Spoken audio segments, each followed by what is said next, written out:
It's time to take a look at what's happening around Wyoming for Monday, January 13th. I'm Wendy Corr, bringing you headlines from the Cowboy State Daily newsroom, brought to you by Visit Casper.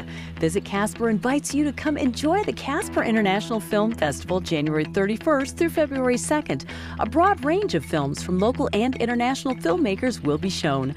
Learn more and get your tickets at visitcasper.com.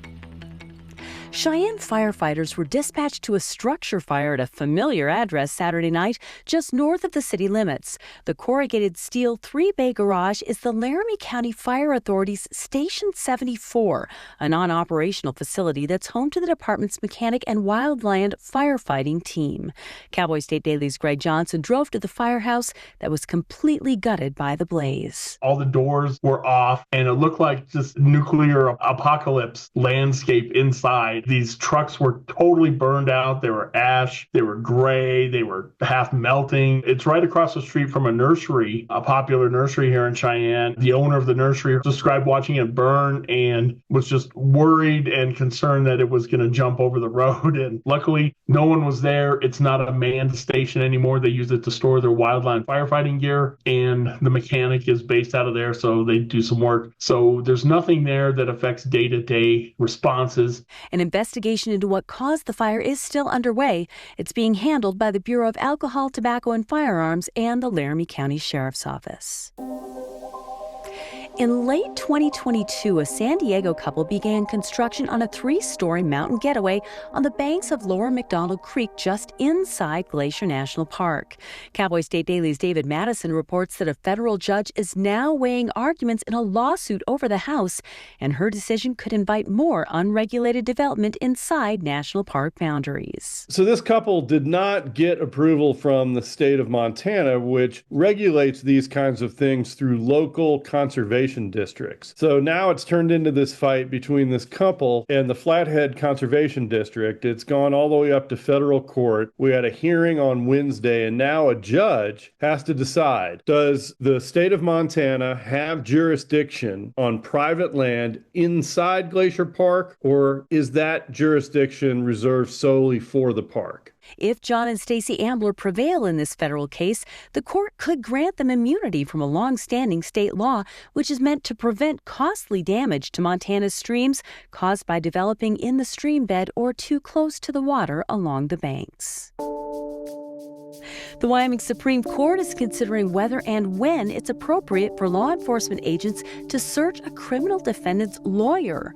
Attorney Jason Gay filed a petition last week to the state's highest court, asking it to decide if it's unreasonable for sheriff's deputies to search a lawyer and his office, and potentially his home, when the attorney isn't suspected of a crime.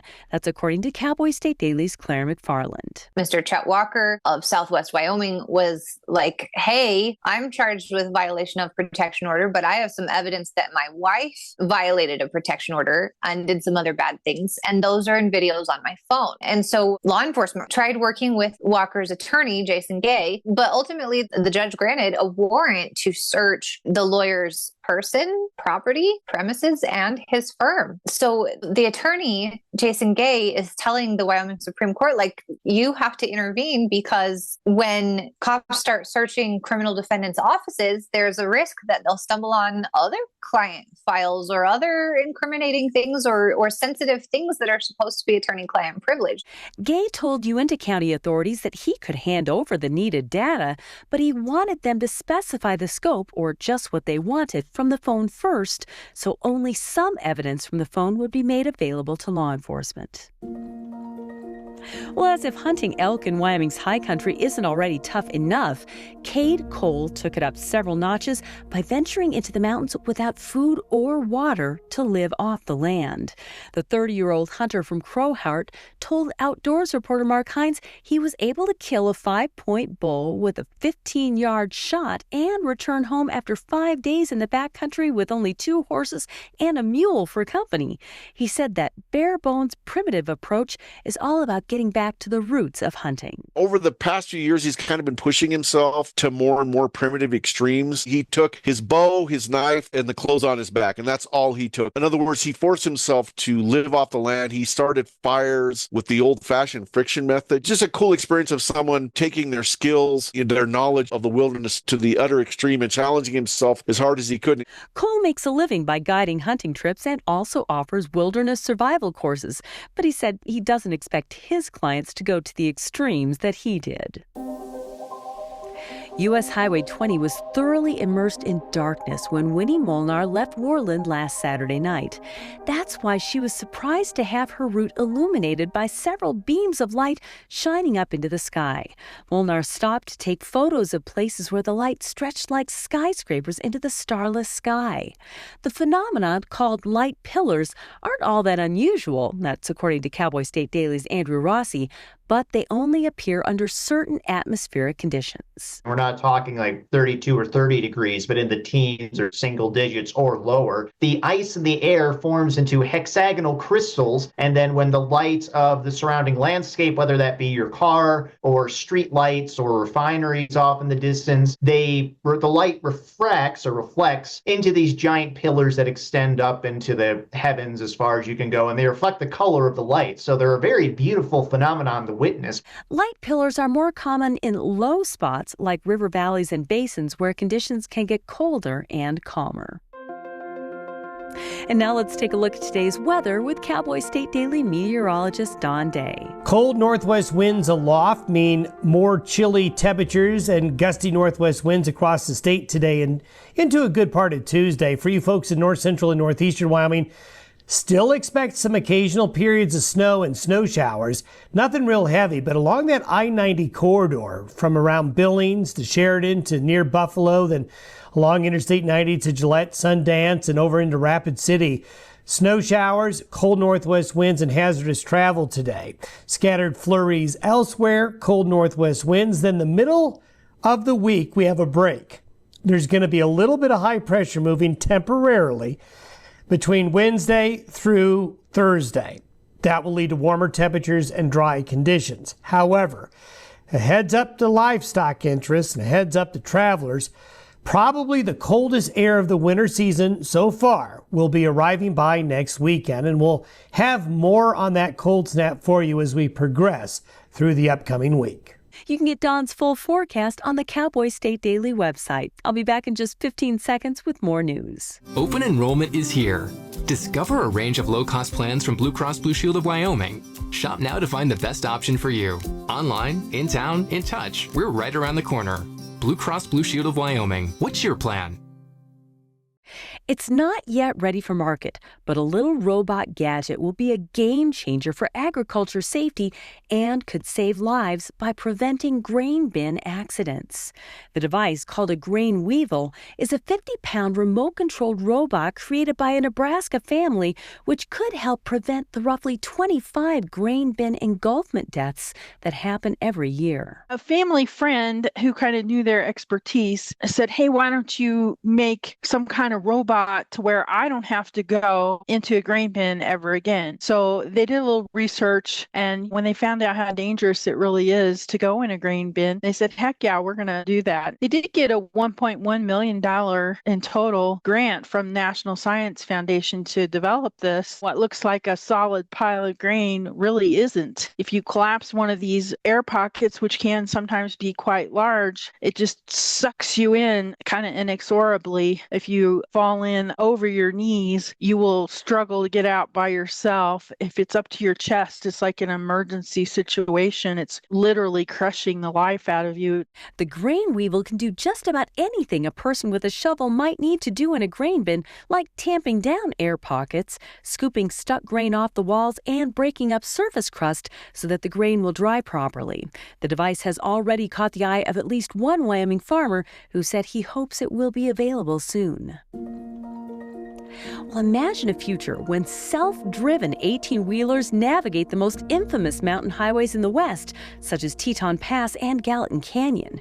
Cowboy State Daily's David Madison reports that when that future arrives, a Bozeman company built partially on research done in Big Sky could be at the forefront of this bold new reality for the trucking industry. In December, Aurora, a self-driving technology company, announced the opening of its new office and testing facility on Montana State University's Innovation Campus in Bozeman. So the technology is called LiDAR, and it uses laser pulses to measure things and detect things and respond to things. It's super eyesight. And the scientists that I spoke to at Montana State University said that they trust LiDAR more than they trust themselves driving in a snowstorm. That at night, especially, this LiDAR can detect things far down the road and then using software stop or slow down a vehicle headed in that direction. Aurora's driverless trucks are equipped with LiDAR that's designed and built in Bozeman. They expect to launch their driverless trucks in Texas in April of this year. Well, the state of Wyoming received no advanced warning on January 12, 1995, when wolves were released in Yellowstone National Park.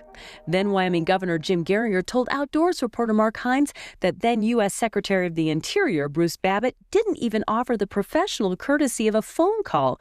He called Geringer after he landed with the plane that carried the wolves from Canada. They had no idea that the wolf reintroductions were supposed to be happening that day. They flew in, landed the planes, and it was only after the planes were on the ground and the trucks with the crates were headed toward Yellowstone. Oh, hey, by the way, we're going to release the wolves today. So 30 years later, that still leaves a bad taste in our mouth.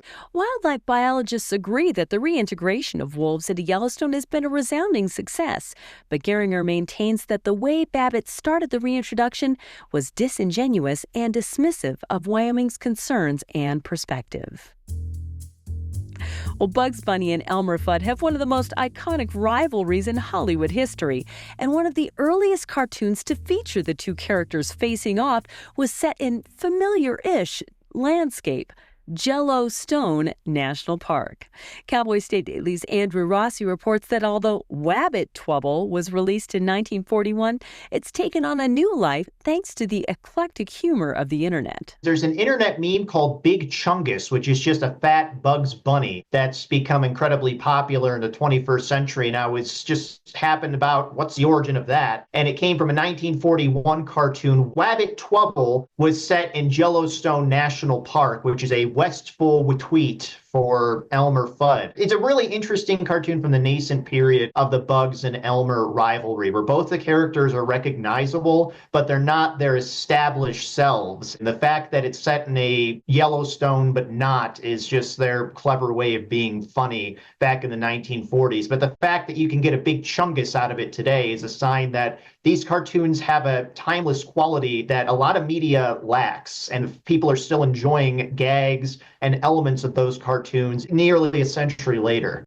And that's today's news. Get your free digital subscription to Wyoming's only statewide newspaper by hitting the daily newsletter button on cowboystatedaily.com.